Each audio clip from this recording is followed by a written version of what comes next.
petit bonjour sur mon téléphone. Bonjour, bienvenue tout le monde. Je suis Sarah Naster, je suis coordonnatrice pour le groupe de travail interagence sur la santé reproductive ou IWA.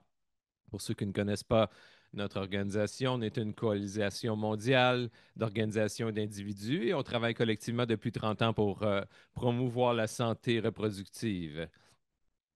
En bref, on le fait avec la défense des droits auprès des décideurs politiques et de la recherche et la mobilisation des données à travers d'autres soutiens techniques et du soutien pour les intervenants de première ligne. Comme vous le savez peut-être, en décembre, IWA a commencé un partenariat avec CanSFE, le partenariat canadien pour la santé des femmes et des enfants. Donc, ils sont l'hôte de IWA. Pour ceux qui nous joignent, de Iowa, vous ne connaissez peut-être pas CAN SFE, c'est une coalition de plus de 100 organisations canadiennes pour faire la promotion de la santé des femmes et des enfants et d'autres populations marginalisées partout dans le monde. CAN SFE crée des partenariats significatifs et la collaboration pour chercher de meilleurs résultats en termes de santé à travers la politique et différentes initiatives. Ça fait plaisir de vous accueillir à la première de nombreux événements Iowa et CanSFE. Notre partenariat veut créer de meilleurs programmes en créant de la sensibilisation et de l'accès à des meilleures pratiques, des outils de la recherche dans nos secteurs respectifs, offrir des occasions d'apprentissage et créer une meilleure cohésion dans nos différents domaines. Et le sujet d'aujourd'hui, c'est quelque chose qui est très pertinent dans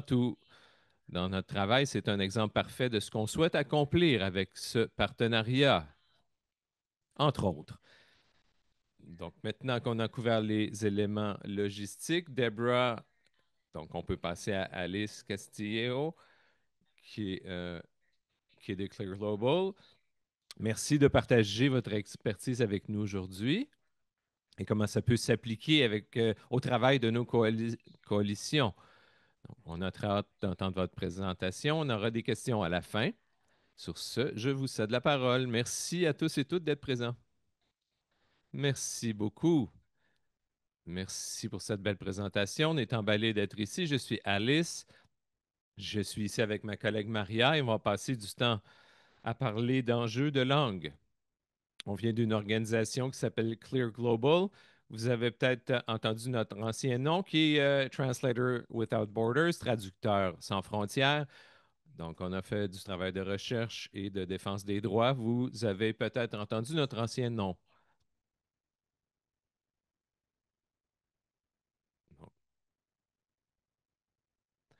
On va passer du temps aujourd'hui à regarder quels sont les enjeux majeurs autour de la langue dans les programmes de santé. On va le regarder à travers la lentille des données, de la communication directe, et je vous promets qu'on va essayer de vous donner des solutions et reconnaître que nous sommes tous et toutes dans des situations financières difficiles dans nos organisations. On va essayer de s'assurer qu'on a des solutions pour différents budgets, on va le dire ainsi. On va commencer avec la base. Donc, le fait de ne pas être capable de parler dans une langue majeure est un enjeu. Les gens qui sont susceptibles d'être dans cette position sont des gens des communautés de langue marginalisées. Ils ne vont pas à l'école pour apprendre la langue officielle ou ils ont un accès limité à des espaces publics où ils auraient pu apprendre la langue majeure. Typiquement, ce sont les femmes et les gens plus âgés, les gens qui vivent avec un handicap. Les gens qui parlent des langues marginalisées ont du mal dans différents secteurs d'information. Ils ont moins d'accès à l'information envers la santé, mais ils progressent moins dans le système d'éducation. Ils ont moins d'accès à des occasions de représentation et moins d'accès à la technologie. Et partout dans le monde, nous savons que la pauvreté se traduit en faible littératie. Ça comprend moins d'accès aux langues et au pouvoir et à la richesse. Les gens qui parlent des langues marginalisées sont peut-être des gens susceptibles, donc des gens avec qui vous allez communiquer, mais sont difficiles à rejoindre. Dans toutes nos recherches, on a découvert qu'un manque de compréhension des langues et les obstacles à la communication aggravent les inégalités pour les femmes. Donc, ce n'est pas un enjeu neutre. Les femmes ont moins d'occasions, donc ils n'ont pas les habiletés de langue pour opérer dans une langue officielle et l'occasion d'être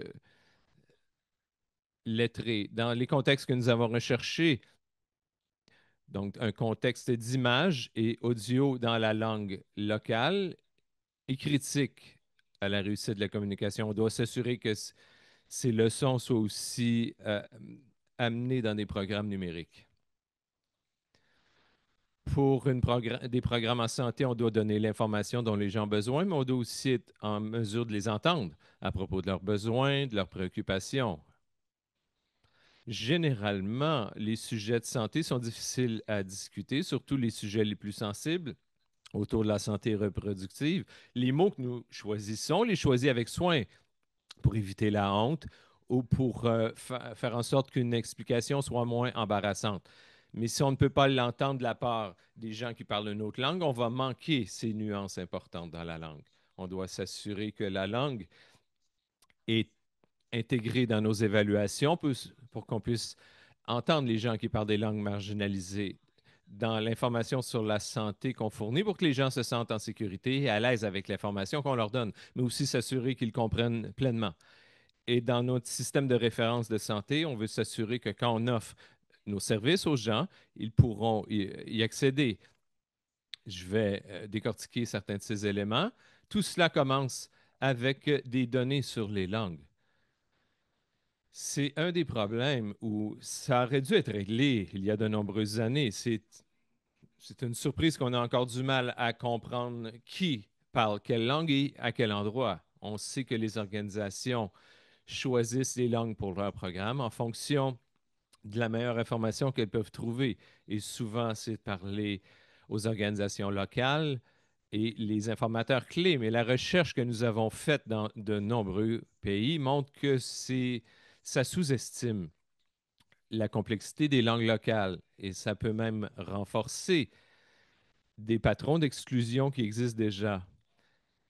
Mais dans tous les enjeux dont je vais parler dans cette présentation, recueillir des données sur les langues et les partager, c'est la chose la plus facile à faire et la moins coûteuse. Il y a quelques années, on a travaillé avec Reach et on a fait une évaluation. On a posé la question, quelle langue parlez-vous à la maison? Et je vais creuser là-dessus davantage. Je vais aller plus en profondeur. Ça a démontré que les populations affectées sont souvent plus diversifiées linguistiquement que les humanitaires et les organisations de développement humanitaire. Et les organisations humanitaires négligent les langues qui sont parlées par une partie significative de la population. Sur cette diapo du Mozambique, vous pouvez voir l'importance de l'information sur les langues locales et l'importance de la littératie pour s'adresser aux femmes. Également, ça montre que les langues marginalisées constituent un obstacle pour obtenir l'aide nécessaire. Vous pouvez voir en Somalie que le plus grand groupe de répondants à qui on a nié du soutien parlait le dialecte principal. Et quand on l'a découvert, on a fait plus de travail en Somalie et ça a révélé des exclusions fondées sur la langue pour les actions humanitaires. Le MSNA, l'évaluation multisecteur, a montré que la marginalisation des langues, euh, donc il faut trouver des façons d'être imputable envers ceux qui parlent des langues marginalisées. On veut utiliser la langue et les données pour faire un suivi en continu pour qu'on puisse découvrir qui on n'entend pas et qui n'a pas accès aux services de santé qu'on offre. Et en se servant de ces données, on va pouvoir décortiquer le tout et adresser ces lacunes. Donc, voici la première des solutions. On a commencé ce processus et on aimerait pouvoir collaborer avec vous pour en faire davantage. Au cours de la dernière année, on a créé un espace où la communauté humanitaire mondiale peut participer, peut partager des données sur la langue. Et j'ai mis un lien au bas de l'écran. Nous avons maintenant des centaines de milliers de personnes qui regardent nos cartes à chaque année. Et la carte actuelle, la vue que vous voyez à l'heure actuelle, montre la plus grande langue dans chaque district administratif. Dans ce cas-ci, c'est en Zambie. C'est une façon d'observer les choses. Donc, ça donne à un programmateur national une idée des langues nationales. Notre plateforme aussi vous permet de voir comment une langue est distribuée dans un pays. Vous pouvez penser aux ressources que vous essayez de créer dans une certaine langue et quelle portée vous allez pouvoir atteindre avec ce choix de langue. Et c'est très important pour prendre des décisions à propos de vos ressources. La dernière point de vue que vous pouvez avoir à propos des données, c'est un tableau. Je sais que tout le monde aime les cartes, mais ces tableaux sont encore plus utiles parce que ce que ça vous permet de faire, c'est regarder un district précis dans le pays dans lequel vous travaillez. Ici, c'est le district de Kambopo. Et regarder la ventilation des langues pour ce secteur. Ça signifie que quand vous faites une évaluation dans ce secteur, vous pouvez être très précis en choisissant les langues, vos langues de travail. Vous pouvez aussi l'utiliser quand vous choisissez quel partenaire avec qui vous voulez participer pour choisir des partenaires qui parlent ces langues appropriées. Et certainement, vous voulez utiliser ces données à propos du district pour suivre vos services et adapter votre stratégie pour s'assurer que vous parlez à tous les groupes de la population et comprendre s'il y a des communautés de langue qui n'ont pas accès à vos services. Ce niveau de données est très utile pour le suivi à long terme. On a maintenant cartographié 30 pays. On va en cartographier encore 30 avec les fonds que nous avons. Mais si on inclut des questions clés dans nos évaluations routinières, à chaque fois qu'on le fait, on peut recueillir ces éléments clés et on peut le partager entre nous. Et vous êtes bienvenus à le partager directement avec nous pour qu'on le mette sur nos cartes. Et ça pourra signifier qu'on pourra bénéficier de nos données les uns des autres. Et ça se fait à aucun coût. Et ça vous donne d'excellentes informations sur les gens que vous essayez d'atteindre. J'ai souligné ici les 4 meilleures questions à poser, mais si on en pose seulement une, posez celle qui est en orange. Et ça va vous amener loin pour comprendre le profil de langue de la communauté avec laquelle vous travaillez, surtout les langues que vous voudrez utiliser pour parler aux femmes. Maintenant, je vais passer la parole à Maria qui va parler des prochaines étapes. Merci, Alice.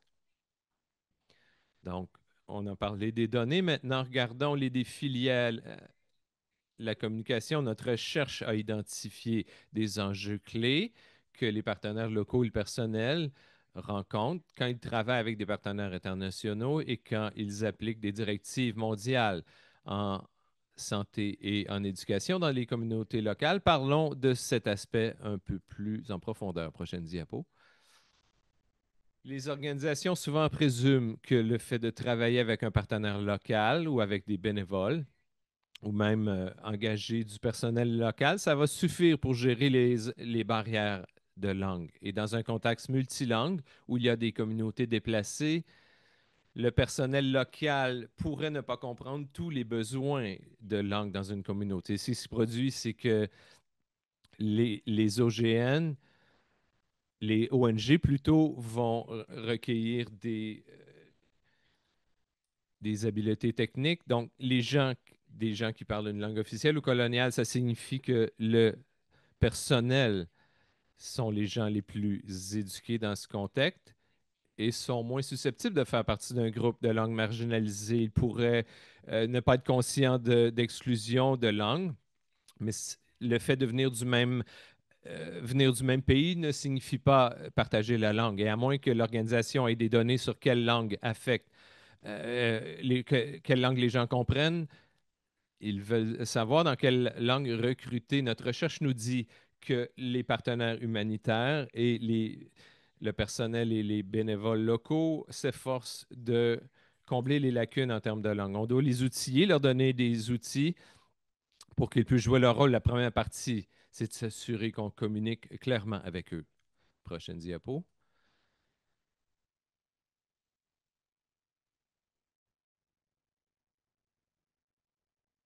Les défis qu'on voit ici sont susceptibles, ce n'est pas nouveau pour vous, mais les partenaires souvent sont confrontés à des défis comme des réunions sans interprète ou des formulaires de financement acceptés uniquement dans la langue officielle.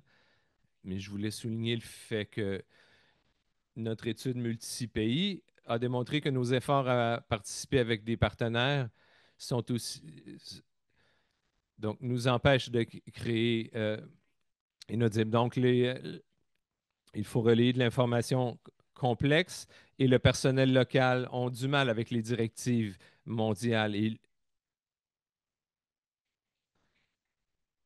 Ils font face à différents obstacles. L'interprète est désolé, il y a quelqu'un d'autre qui parle sur l'événement. Donc, les obstacles à l'information physique, et ça peut être un temps de lecture limité, des coûts pour accéder à des informations en ligne, l'électricité, des problèmes d'électricité ou de la confusion ou d'être surmonté par la quantité d'informations. Et quand les praticiens peuvent avoir de l'information pertinente, ils ont toujours du mal à s'engager significativement. Les directives ne sont pas disponibles dans les langues dans lesquelles ils sont à l'aise et souvent, ça utilise des termes non familiers, des acronymes également qui sont trop longs, c'est trop dense et souvent, c'est en format PDF. Et les gens ne peuvent pas accéder à la partie qu'ils souhaitent. Ils ne peuvent pas naviguer facilement sur le téléphone et c'est l'outil principal qui est utilisé. Et les orientations ne sont pas localisées envers différents contextes et ça peut être non pertinent. Et les gens sur le terrain, quand ces gens peuvent comprendre l'information, donc les stratégies d'atténuation ne fonctionnent moins.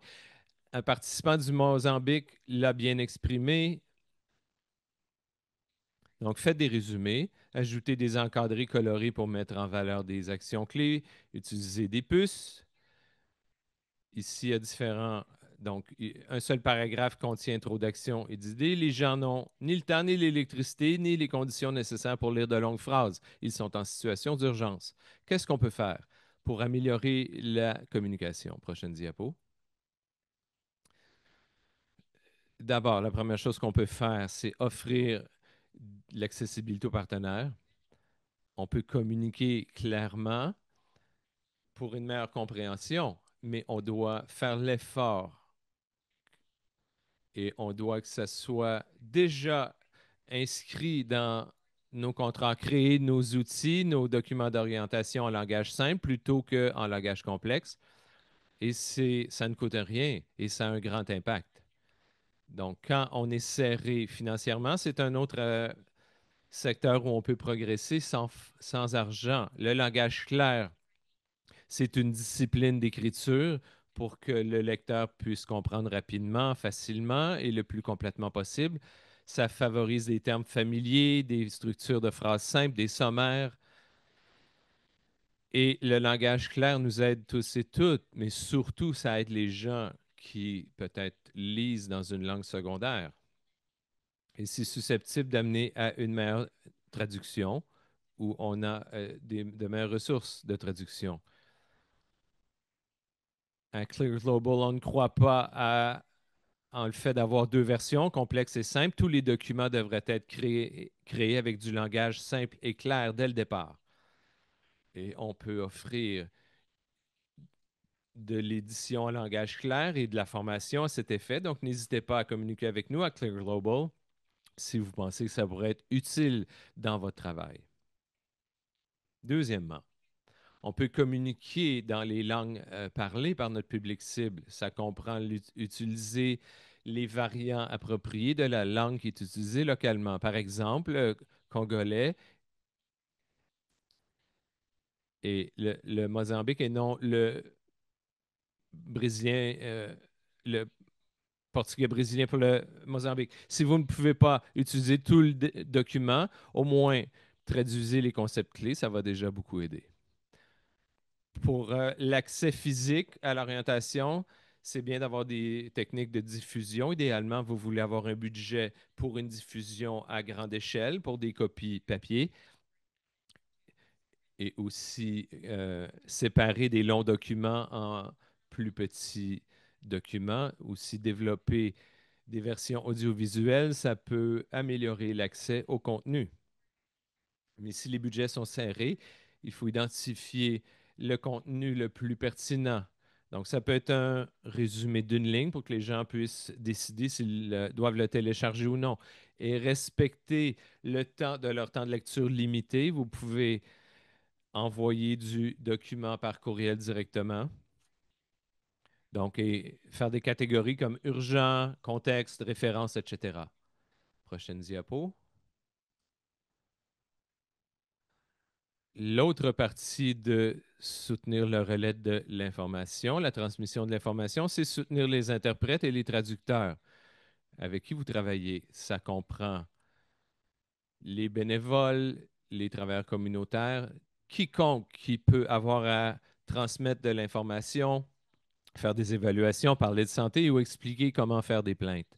Comme on l'a dit plus tôt, parler de santé sexuelle et reproductive, c'est un domaine où on doit utiliser des mots, où on doit être clair et les gens doivent se sentir en sécurité, respecter notre recherche sur la terminologie, cherche à comprendre comment les gens utilisent leurs mots dans leur langue et on l'a testé dans différents pays et différentes langues, y compris la République démocratique du Congo, l'Irak, Haïti, Venezuela, Bangladesh et d'autres. Prochaine diapo. D'abord, souvenons-nous que notre domaine est rempli de jargon et ça cause beaucoup de confusion. Et dans nos tests de compréhension, ça a montré que même les, les gens formés ont du mal avec des acronymes et des termes comme consentement ou imputabilité, par exemple. On s'attend que les interprètes et les traducteurs et les partenaires qu'ils puissent transférer ces termes complexes rapidement et en douceur, mais les termes eux-mêmes sont souvent un défi et souvent ce n'est pas clair. On a vraiment besoin de passer du temps avec les interprètes et les traducteurs pour les aider à comprendre les concepts dont on veut parler et travailler avec des membres de l'équipe pour parler des concepts qu'on connaît peut-être déjà d'avance, mais on sait qu'ils seront durs à expliquer. Et ainsi, au moins, on leur donne du temps pour réfléchir et comment ils peuvent expliquer un concept. Et un bon soutien pour la terminologie, c'est essentiel. Donc, allons plus en profondeur là-dessus. Prochaine diapo. Nous savons tous et toutes que si un élément est honteux ou embarrassant, on va avoir plus de mal à en parler. Aussi, on parle différemment. On parle de choses différemment avec différentes personnes. Si je parle de mon cycle menstruel avec un médecin, je vais dire cycle menstruel, mais avec mes amis, je vais parler de menstruation, période, et avec les enfants, je vais utiliser d'autres mots. Et notre recherche démontre que d'abord, les gens plus âgés ou plus jeunes ou de différents genres peuvent utiliser différents termes. Et on a différents exemples de ceci. Donc, violence sexuelle, donc ça peut être traduit par déshonneur, mais pour inaudible. Et la terminologie pour l'adolescence évolue rapidement dans différents contextes et on doit la réviser souvent.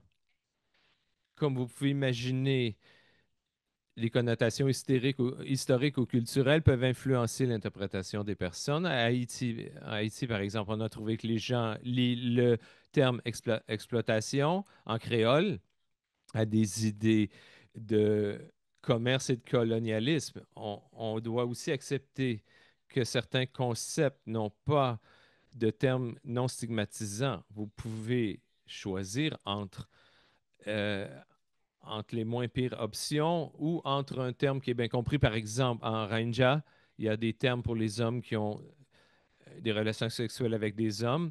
Donc, on peut dire que c'est des hommes qui font des gestes qui sont mal, Mais il faut choisir le bon terme en fonction de la compréhension. Et finalement, comme je l'ai dit dans la diapo précédente, les termes techniques et les termes abstraits sont un réel défi pour les bénévoles et le personnel. Et dans ces situations, des phrases explicatives qui utilisent des mots plus simples vont vous aider à communiquer de façon efficace.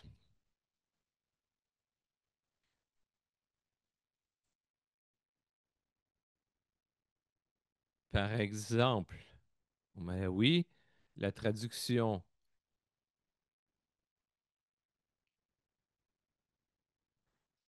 la traduction de mécanisme d'adaptation n'est pas bien compris. J'ai besoin d'un instant pour boire de l'eau.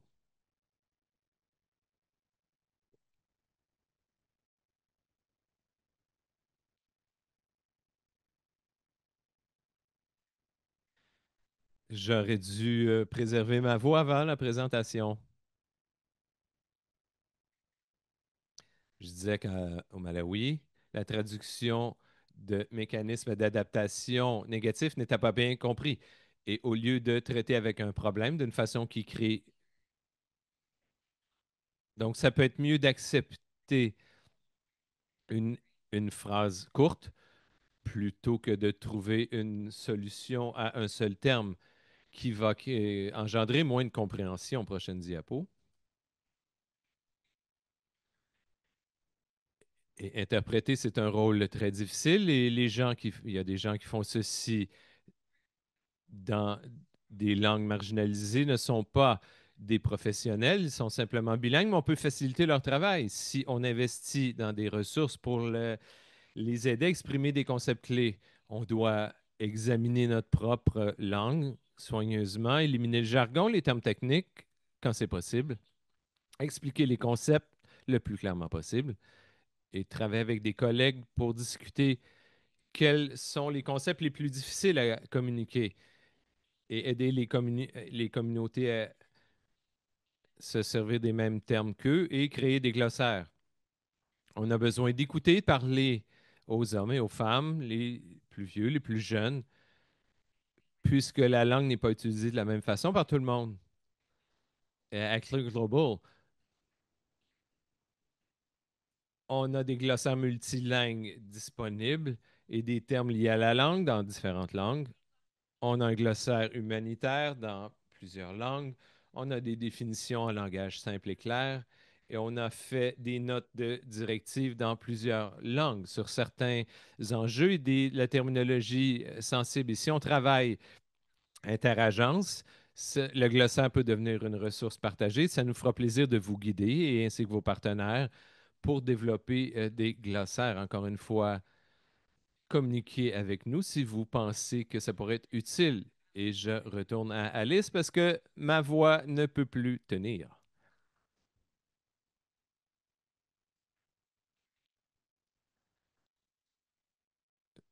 Bon, merci Maria et bonne chance avec votre chat dans la gorge. Maria a parcouru certains des défis que nos partenaires et les interprètes font face en transmettant de l'information, mais il y a aussi beaucoup d'informations que nous créons directement dans nos programmes et qui cible la communication directe avec les communautés. Je vais en parler dans les prochaines diapos. Nous savons et on a découvert dans nos recherches que l'information visuelle est critique. Et je suis certaine que vous utilisez des informations pictorielles dans vos documents, mais ça doit être une partie clé de la communication.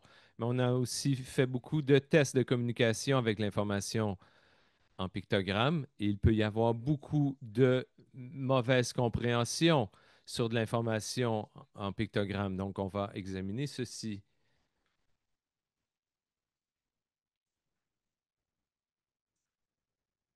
Donc, on a testé la communication en pictogramme dans de nombreux endroits et souvent, le message n'est pas clair. Le message, l'intention n'est pas claire. Et voici certains des défis communs. Souvent, il y a trop de messages sur une seule image. Et c'est souvent une question de financement. Vous essayez de mettre le plus d'informations dans une seule ressource, mais ça mène à plus de confusion et un manque de clarté. Les symboles comme des flèches et des croix sont sans signification et créent de la confusion pour les gens qui voient les affiches. Et on ne peut pas présumer que ces symboles sont reconnus par tout le monde. Dans certains endroits où on l'a testé, par exemple, les flèches n'étaient pas du tout comprises, mais un doigt qui pointe est bien compris. Mais le problème, c'est qu'on présume que ces symboles fonctionnent partout et ce n'est pas le cas. Aussi, les couleurs ont un symbolisme qui parfois ont des connotations politiques ou religieuses. Et nos présomptions, donc rouge, arrêté, vert, go, ce n'est pas reconnu universellement. Donc, il n'y a pas réellement de solution locale à ceci, mais il faut faire des tests. L'autre enjeu clé, c'est que certaines images peuvent renforcer des messages involontaires. Cette affiche, par exemple, faisait partie d'un portefeuille d'affiches qui disait que les humanitaires ne devraient pas échanger des faveurs ou de l'argent contre des relations sexuelles. Et quand on l'a testé, ce qu'on a compris, c'est que c'était une femme qui séduisait l'homme. Et ça a renforcé la honte que les femmes expérimentaient déjà. Et ils étaient en relation avec un humanitaire comme relation de survie. Donc, au lieu d'encourager le signalement, elles se sentaient encore plus stigmatisées et moins susceptibles de le signaler. Et même si les glossaires sont des exercices peu coûteux, Marianne a parlé, les pictogrammes, donc il n'y a pas d'alternative moins coûteuse. Donc la priorité, par contre, c'est de co-développer l'information en pictogramme, au moins de la tester avec différents auditoires. Maintenant, on va parler, on va monter en termes d'effort de coût. Le prochain domaine que je vais expliquer, c'est la communication numérique. Il y a beaucoup de programmation en santé qui est développée de façon numérique et les formats numériques sont souvent utilisés, par exemple, pour soutenir des lignes d'appel ou des choses comme des communications par clavardage ou par chat pour des gens qui veulent soulever des préoccupations, trouver de l'information. Je vais en parler brièvement des défis. Donc, on a fait une grande étude il y a 1 an et demi avec GSMA, qui est un consortium de téléphones cellulaires mondial. On a regardé les pratiques humanitaires numériques et 2 découvertes en sont ressorties. À l'heure actuelle, l'information numérique n'est pas dans la bonne langue pour les langues marginalisées. Et le second enjeu, c'est puisque c'était basé sur le texte, ça limitait la participation des gens qui étaient moins lettrés. La recherche était très claire dans ces découvertes. Ce dont nous avons besoin, ce sont des solutions numériques qui comprennent un contenu audio et des capacités vocales qui peuvent être utilisées pour que les gens obtiennent l'information dont ils ont besoin et peuvent être entendus en utilisant la voix et des images. Et notre recherche a montré que de nombreuses personnes qui avaient une faible littératie utilisaient des téléphones. Ils peuvent envoyer des photos, ils peuvent envoyer un message vocal sur WhatsApp. Donc, ce n'est pas qu'ils n'utilisent pas des outils numériques, mais ils l'utilisent sans être capables d'utiliser la fonction de texte. Il faut garder en tête dans nos conceptions du numérique. Mais les technologies linguistiques n'aident pas assez rapidement. Donc, les modèles langagiers qui sont disponibles ne priorisent pas les variantes pertinentes. Par exemple, les technologies langagières sont disponibles en portugais, par exemple, mais c'est généralement pour les Européens et les Portugais brésiliens, ça fonctionne moins bien en Angola et en Mozambique, par exemple. Et les ordinateurs ne peuvent pas entendre les mots dans ces langues avec ces dialectes. Dans de nombreux contextes, les gens mélangent les langues. Donc, ils utilisent un service numérique dans leur langue secondaire. Donc, si vous pensez aux réfugiés qui sont au Kenya, ils utilisent le swahili et ils mélangent 2 langues. Et même si les humains sont très bons à comprendre ceci, les modèles langagiers qui sont entraînés seulement sur des modèles standards ne peuvent pas reconnaître quand les langues sont mélangées.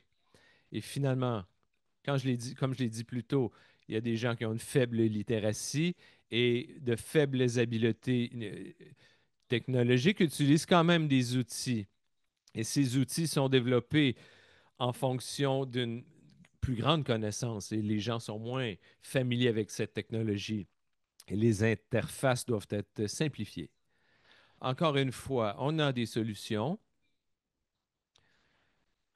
Je n'expliquerai pas tout le détail technique, mais ça me fera plaisir de répondre aux questions. Donc, je vais prendre des questions là-dessus plus tard, même si elles sont parfois difficiles. On sait que la clé pour faire une bonne communication numérique dans le secteur de la santé, c'est d'avoir du contenu audio et des modèles voix vers texte et texte vers voix. On utilise une communauté de linguistes. On a 120 000 linguistes pour commencer à construire une technologie vocale. Ce n'est pas une solution qui n'est pas coûteuse. Donc, c'est moins coûteux qu'avant, mais ça, et on a besoin de moins de données qu'auparavant. Et on aimerait être capable de vous en parler. Et si vous avez un cas où ces outils sont disponibles, venez nous en parler. Mais ça reste une solution plutôt coûteuse. Mais ce que ça peut faire, c'est que ça signifie que les efforts que vous mettez dans la création d'un outil numérique signifie que soudainement, vous pouvez atteindre beaucoup plus de gens si vous utilisez seulement une fonction texte. On arrive à la fin de la présentation. Je vais essayer de résumer les enjeux clés. D'abord, la partie, c'est de s'assurer qu'on est conscient que pendant des années, les programmes humanitaires et de développement comptent sur d'autres formes de vulnérabilité. Donc, s'assurer qu'on regarde les gens qui ont un handicap, qui sont vulnérables. Et c'est vital. Mais la langue a été un secteur négligé en termes d'exclusion dans les programmes de développement humanitaire. Et on doit en être conscient. Il faut demander qui parle quelle langue dans les secteurs où on travaille et dans quelle langue travaillons-nous. On doit aussi s'assurer qu'on travaille là-dessus et ça doit être intégré dans tout le cycle. S'assurer qu'on est inclusif, qu'on soutient nos communicateurs, les traducteurs, les interprètes et nos partenaires pour qu'ils puissent transmettre notre message avec confiance. Et il faut aussi, on va s'améliorer dans notre clarté et d'être concis dans notre message et leur donner des ressources comme des glossaires. Et partager des données sur les langues. Et aussi, on doit s'assurer qu'on désagrège constamment, trouver qui manque, quelles communautés langagières ne font pas de rapport ou de plainte. Est-ce qu'on entend des plaintes de toutes les communautés langagières qui utilisent nos services? Notre service de référence donne accès aux gens à identifier des services où les gens peuvent utiliser leur propre langue et qui ne peut pas se rendre aussi loin et quelle langue n'a pas le degré d'adhésion souhaité. Et ainsi, on va recueillir des données sur quelles communautés sont exclues. Et ultimement, ça va signifier qu'on peut se concentrer sur les limites limitées que vous avez. Et on sait à quel point ces ressources sont limitées. Donc, pour utiliser les langues des communautés les plus exclues, ça signifie que vous pouvez utiliser cette information pour être très précis et réfléchis sur votre réflexion quant à la langue. Donc, on peut aider avec plein de choses. On vous a montré des ressources pratiques, les cartes de langue, les questions que nous avons reçues.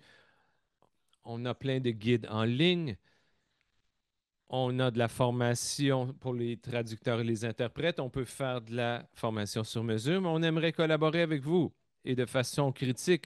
On veut partager ces données que vous pouvez découvrir vous-même, que ce soit sur la bonne technologie que vous pouvez partager avec tous les partenaires, ou ça peut être des informations sur la communication avec certains groupes ou peut-être des préférences de communication de langue plus en profondeur. On aimerait vous aider à cet effet.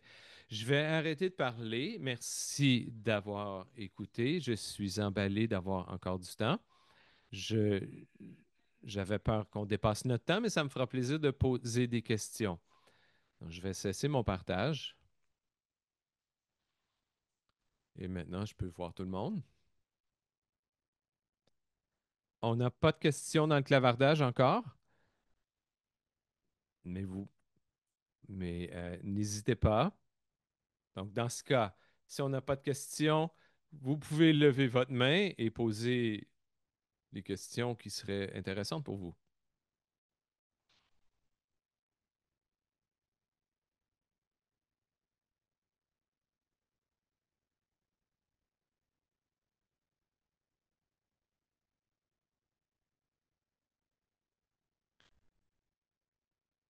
Ça vous intimide peut-être?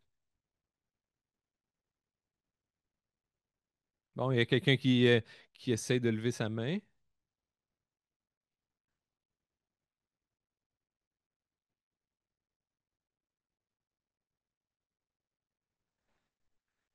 Donc, excellente question. L'interprète n'a pas entendu la question. Quand on parle de locuteurs marginalisés, on pense à une petite communauté éloignée, mais souvent, c'est une grande communauté. Par exemple, prenons le Pakistan, parce que c'est une excellente étude de cas en langue marginalisée. La langue officielle au Pakistan, c'est l'hindou et l'anglais. Ils sont utilisés pour la santé, mais aussi pour des avertissements d'urgence. Mais l'oudou est seulement parlé par 10% de la population comme langue principale. Si vous n'êtes pas allé à l'école, vous n'aurez pas appris cette langue. La plus grande communauté langagière, c'est le Punjabi. Mais 30 millions, il y a 30 millions de personnes qui parlent une autre langue, donc ça pourrait être considéré la langue marginalisée dans le contexte du Pakistan. Mais d'un point de vue numérique, simplement, 30 millions de locuteurs, c'est énorme. On peut aussi garder une langue comme la Hausa, qui est parlée au Nigeria, au Niger et les pays autour. Donc, on a 60 millions de locuteurs, mais puisque c'est réparti dans de nombreux pays, la langue officielle, et c'est la langue officielle dans très peu de pays, ça devient une langue marginalisée parce que ce n'est pas la langue officielle qui est parlée. Mais le travail que vous pouvez faire en Hausa va être bénéfique pour 60 millions de locuteurs. Il faut toujours imaginer les communautés les plus petites et les plus éloignées et penser aux langues marginalisées et en pensant aussi aux langues plus répandues. Je vois que quelqu'un essaie de lever la main. Cassie, si vous avez une question, n'hésitez pas.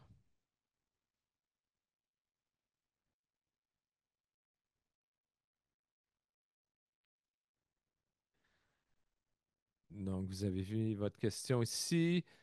Donc, vous parlez de traduction de produits médicaux et des noms de marques.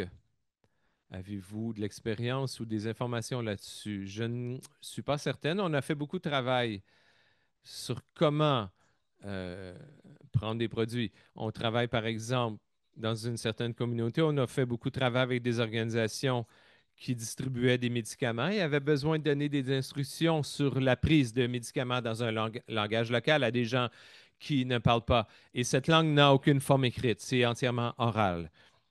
Donc, on a travaillé avec des pictogrammes pour essayer d'aider les gens à comprendre le moment où prendre les médicaments. Et en pictogramme, la distinction entre le lever du soleil et le coucher du soleil, c'est assez intéressant, mais je n'ai pas travaillé sur des noms de marques. En général, je propose de ne pas les traduire, mais vous pourriez les mettre dans le script approprié. Souvent, le produit lui-même aura des directives sur sa traduction. Donc, c'était une excellente question et elle était plutôt difficile, donc merci pour ça. Il y a quelqu'un qui demande, Megan demande, est-ce qu'on va inclure les langues canadiennes marginalisées? Je pense qu'on le fait déjà. Ça ne signifie pas qu'on les a toutes. On travaille avec environ 300 langues et on a peut-être certaines des langues canadiennes marginalisées dans ce portefeuille. Et je sais qu'on travaille avec différents partenaires qui le font déjà. Ça nous fera plaisir de faire des liens avec vous si vous avez un tel besoin.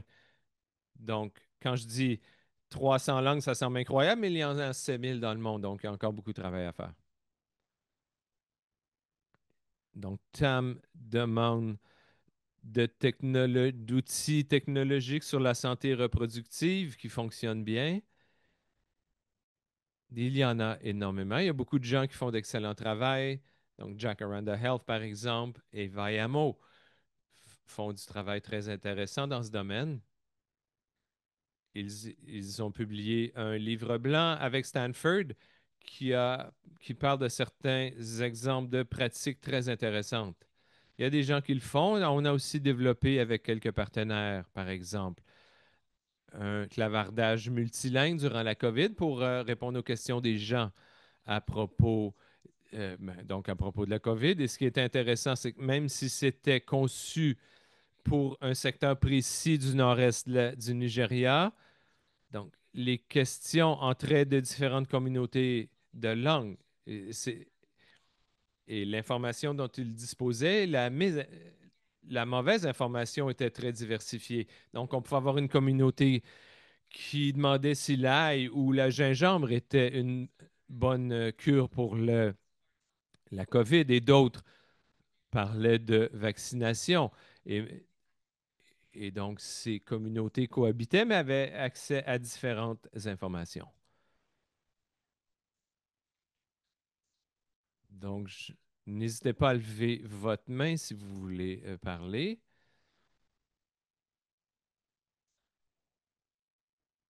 Donc, les organisations communautaires inaudibles. Je pense qu'on aimerait proposer, c'est parcourir la séquence.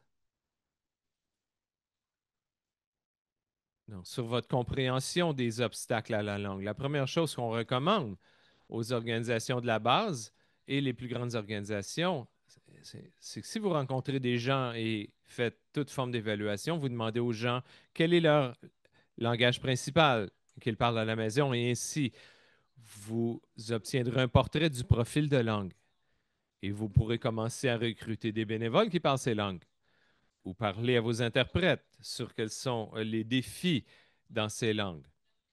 Donc, même s'il n'y a pas plus d'argent pour ce faire, ça vous donne de meilleures informations sur les langues que vous devez atteindre. Et je dirais que c'est le point numéro un. Par la suite, vous pouvez regarder les principes de langage simple dans les documents que vous créez et se concentrer sur l'audio.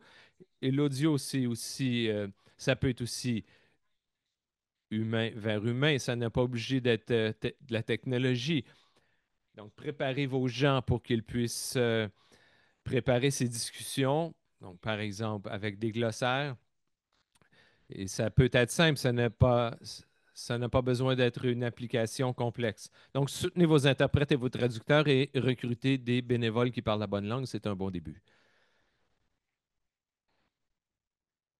Je vais continuer de parcourir les questions. Pouvez-vous parler des obstacles principaux pour créer une communication efficace? Randa, excellente question. Pourquoi est-ce qu'on n'est pas meilleur à créer de la communication accessible?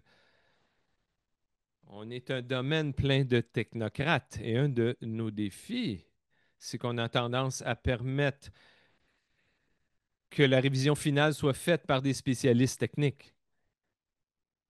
Et ce ne sont pas les meilleures personnes en communication. Donc, on paye nos équipes en communication pour communiquer clairement, efficacement, et on paye nos technocrates pour être d'excellents médecins. Mais on n'a pas tendance à croiser les deux. Donc, exemple, parler en langage clair comme la base de toute notre communication, c'est vraiment négligé. Et c'est un des obstacles principaux.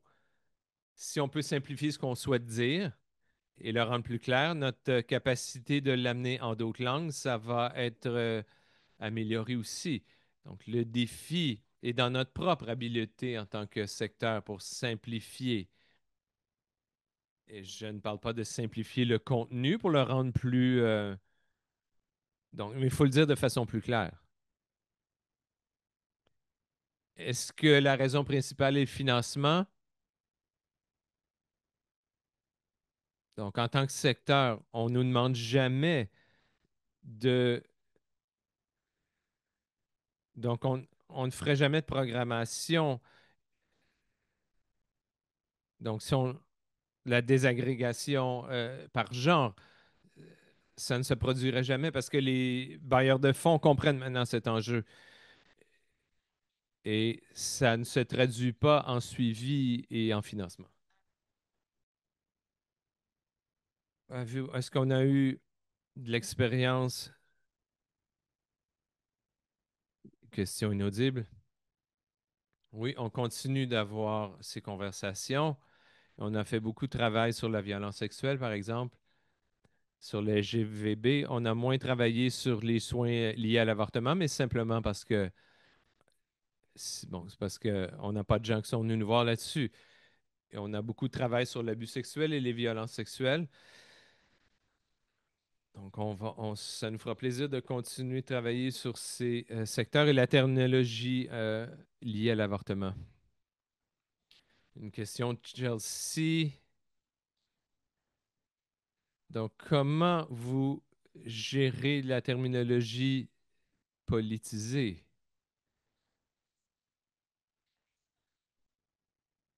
Donc, comment est-ce qu'on choisit des mots sans contribuer à la stigmatisation? C'est très difficile. Et on a dû faire des choix, des décisions très difficiles. Et on les fait toujours avec nos partenaires. On ne fait rien seul, on travaille avec des partenaires pour nous assurer qu'ils peuvent communiquer efficacement. Mais par exemple, on a travaillé avec la grande famille des Nations Unies sur leurs règles entourant la conduite sexuelle des humanitaires pour contrer l'exploitation sexuelle. Et on a créé une version en langage simple sur les principes liés à l'abus sexuel. Et on parle de travailleurs du sexe. On a fait beaucoup de tests et dans tous nos tests, les gens ne savaient pas ce que c'était. Ils ne savent pas c'est quoi un travailleur commercial du sexe, mais ils comprennent le mot prostituée. En bout de ligne, on a dû retourner cette question au groupe des Nations Unies et on a dit ce terme n'est pas stigmatisant, mais il n'est pas compris. Si vous voulez être compris, vous allez devoir choisir.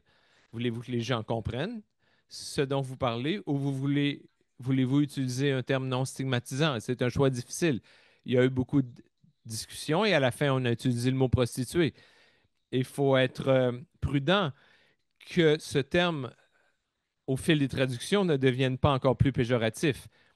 Donc, il faut dire au traducteur, trouvez le terme le moins insultant pour ce groupe de personnes, parce que sinon, on va les stigmatiser encore plus avec une traduction qui crée une escalade en termes de termes péjoratifs. Mais il n'y a pas beaucoup de solutions. Encore une fois, voulez-vous être compris ou voulez-vous utiliser un terme non stigmatisant et vous pouvez utiliser les deux selon euh, votre public.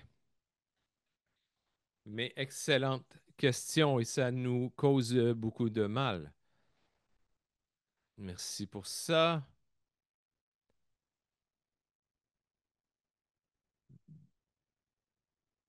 Donc, des directives quant aux ordonnances.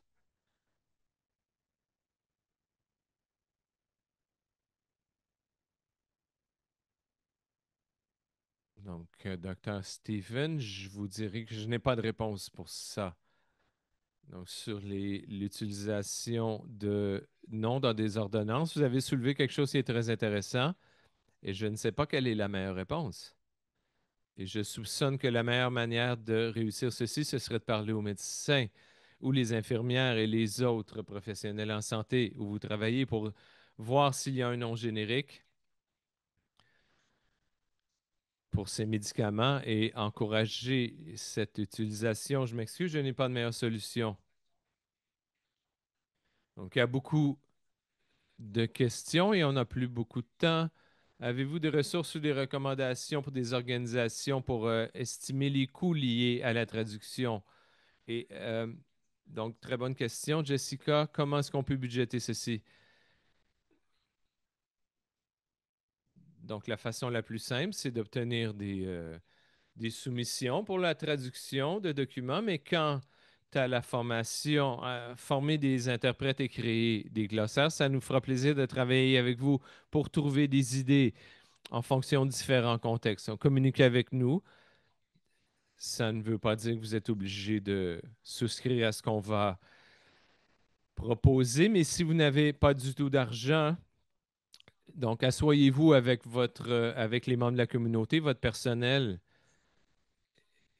donc, et assurez-vous que vous payez un repas et les coûts liés aux soins des enfants et rendre cette réunion informelle. Et donc, ce sera un effort minimal en termes de coûts et ça pourra favoriser la création de documents. Comment est-ce qu'on travaille avec 300 langues? On a une communauté de linguistes qui sont des volontaires qui travaillent avec nous.